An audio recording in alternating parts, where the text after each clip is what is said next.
오늘 말씀도 계속해서 거짓 사도들에 대한 문제를 다루는 말씀입니다. 특별히 오늘 바울은 두 가지를 자랑하며 고린도 교회를 향해 사랑을 전하고 또한 거짓 복음의 영향력을 막으려고 하고 있습니다. 그렇게 자랑을 시작하며 바울은 자신을 용납하라고 말하고 있습니다. 본문 1절의 말씀입니다. 원하건대 너희는 나의 좀 어리석은 것을 용납하라. 청하건대 나를 용납하라. 바울은 지금 자신이 자랑코자 하는 이 일이 어리석은 일이라고 표현하고 있습니다. 맞습니다. 이것은 참 어리석은 일입니다. 앞선 10장 17절에서도 바울은 주 안에서 자랑하라 라고 말합니다. 이것은 예레미야 9장 24절을 인용한 말씀입니다. 예레미야 9장 24절입니다. 자랑하는 자는 이것으로 자랑할지니 곧 명철하여 나를 아는 것과 나 여호와는 사랑과 정의와 공의를 땅에 행하는 자인 줄 깨닫는 것이라. 나는 이 일을 기뻐하노라. 여호와의 말씀이니라. 사역자가 자랑할 것은 하나님뿐입니다. 인간적인 능력을 자랑할 필요가 전혀 없죠. 오히려 그것을 자랑하며 내세우는 것이 하나님 앞에 참 어리석은 행동입니다. 그런데 바울은 지금 그런 어리석은 행동을 내보이며 자신을 용납하라고 이야기하고 있습니다. 그것도 두 번이나 연이어서 말하면서 아주 강한 어조로 말하고 있습니다. 이것은 고린도 교회를 향한 바울의 그 진심을 전하기 위한 방법이었습니다. 어떻게 보면 스스로 지금 진흙탕 싸움 속에 들어가고 있는 것입니다. 이 어리석은 행동을 통해 지금 이 편지를 받고 있는 고린도 교회의 성도들의 눈높이까지 낮아지고 있는 것이죠. 지금 바울은 아주 강한 의지를 보이며 거짓 사도들과 맞서기로 결정한 것입니다. 또한 이런 거짓 사도들에게 휘둘리며 어리석은 모습을 보이는 고린도 교회의 성도들이 깨닫기를 바라고 있는 것이죠. 계속 이런 상황에 있다 보면 하나님과의 관계가 깨어지고 심판의 자리로 갈 것이 분명히 보이기 때문입니다. 바울은 그래서 사랑의 마음으로 지금 자기가 왜 이런 자랑을 하는지 그 이유를 2절과 3절의 말씀으로 설명합니다. 내가 하나님의 열심으로 너희를 위하여 열심을 내노니 내가 너희를 정결한 처녀로 한 남편인 그리스도께 드리려고 중매함이로다. 그러나 나는 뱀이 그 관계로 하와를 미혹한 것 같이 너희 마음이 그리스도를 향하는 진실함과 깨끗함에서 떠나 부패할까 두려워하노라. 그리스도인들은 새 언약을 통해 그리스도의 신부가 되었습니다. 그러나 거짓과 죄의 영은 그런 우리를 부패하게 만들려고 합니다. 어떻게 해서든 이 사랑의 관계를 깨트려 버려야 되기 때문입니다. 그렇기 때문에 바울은 경각심을 주기 위해서 선악과 사건을 떠올리게 합니다. 거짓에 미혹되면 안 된다는 것이죠. 그렇게 하나님과의 관계가 깨어지면 안 된다고 전하고 있는 것입니다. 바울은 하나님의 열심으로 고린도 교회 성도들을 복음을 통해 변화시키고자 열심을 다했던 사람입니다. 오늘 말씀에 사용된 이 열심이란 단어, 헬라어로 젤로라는 단어입니다. 열심이란 뜻도 가지고 있지만 또 다른 뜻도 가지고 있습니다. 깊은 관심 혹은 질투라는 뜻입니다. 마치 이 말씀은 부올에서 하나님을 위해 질투함으로 이스라엘을 심판해서 돌이켰던 비느하스를 떠올리게 합니다. 이방 여인들과 음행함으로 진실하고 깨끗한 하나님의 백성의 삶에서 부패했던 이스라엘같이 지금 고린도 교회가 그렇다는 것이죠. 4절의 말씀과 같이 지금 고린도 교회는 다른 예수, 다른 영, 다른 복음을 용납함으로 거짓 사도들을 따라 부패의 길을 가고 있습니다. 그렇기 때문에 바울은 하나님의 질투하심으로 고린도 교회가 심판의 자리로 가는 것을 막고 있는 것입니다.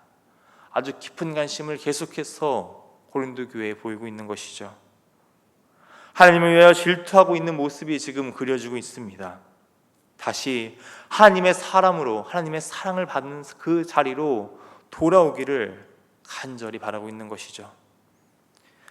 그러면서 바울은 계속해서 고린도 교회 성도들의 눈높이에 맞춰 어리석음을 자랑하고 있습니다. 자신을 변호하기 시작하죠. 먼저 거짓 사도들이 바울을 비판하고 있는 약한 운병술에 관한 것을 변호합니다. 오늘 본문 5절과 6절의 말씀입니다. 나는 지극히 크다는 사도들보다 부족한 것이 조금도 없는 줄 생각하노라. 내가 비록 말에는 부족하나 지식에는 그러지 아니하니 이것을 우리가 모든 사람 가운데서 모든 일로 너에게 나타내었노라. 자칭 크다는 사도로 표현되고 있는 이 거짓 사도들, 이들은 자신을 부각하기 위해 바울의 언변을 비판하고 있습니다. 그러나 아무리 화려하다 하더라도 그 안에 가짜가 담겨 있으면 무슨 소용이겠습니까? 우리는 때로 겉으로 보이는 그 화려함의 마음을 빼앗겨 그 안에 담겨져야 될 복음을 잊고는 합니다. 당시 헬라 문화의 화려한 수사학과 웅변술을 가지고 사람들을 현혹했던 이런 거짓 사도들과 같이 오늘날 우리도 마찬가지로 이런 화려함에 마음을 빼앗깁니다. 화려한 사역과 프로그램에 마음을 빼앗겨 정작 복음 없는 세상적인 것에 열중하는 우리의 모습들이 있다면 우리는 속고 있는 것이라는 것이죠. 스스로 어리석음의 자리에 내려가고 있는 것입니다. 우리의 판단의 기준은 세상의 기준이 되어서는 안 됩니다. 화려함과 남들에게 잘 보이는 그런 것들이 아니죠. 우리의 기준은 복음이 되어야 됩니다. 말씀이어야 하죠. 그래서 계속해서 바울은 자신이 고린도 교회를 섬기며 사랑했던 것에 대해서 변호를 합니다. 거짓 사도들은 지금 바울이 무보수로 사역했던 것을 가지고 꼬투리를 잡고 있습니다. 본문 8절과 9절의 말씀입니다. 내가 너희를 섬기기 위하여 다른 여러 교회에서 비용을 받은 것은 탈취한 것이라. 또 내가 너희와 함께 있을 때에 비용이 부족하였으되 아무에게도 누를 끼치지 아니하였음은 마게도냐에서 온 형제들이 나의 부족한 것을 보충하였습니다. 내가 모든 일에 너희에게 폐를 끼치지 않기 위해 스스로 조심하였고 또 조심하리라. 바울의 섬김과 사랑이 이 말씀을 통해 드러나고 있습니다. 그런데 거짓 사도들은 이런 바울의 선의를 왜곡해서 이야기하고 있습니다. 바울이 무능해서 그렇다, 몰래 돈을 착취하고 탈취하고 있다, 그렇게 이야기하고 있는 것이죠. 바울은 천막 짓는 일을 통해서 자비랑 사역을 하였습니다. 물론 부족한 부분들도 있었겠죠. 그렇지만 바울은 고린도 교회를 생각하며 누를 끼치지 않기 위해 사역비를 받지 않았습니다. 그것을 알고 있던 마게도냐의 형제들이 보내준 그 헌금으로 고린도 교회에서의 사역들을 감당했죠. 그런데 그런 선의마저도 다른 교회의 돈을 탈취했다고 이야기하는 거짓 사도들이 있습니다. 바울의 심정이 얼마나 답답했을까요? 그럼에도 바울은 그들의 그런 비판과 조롱에 휘둘리지 않습니다.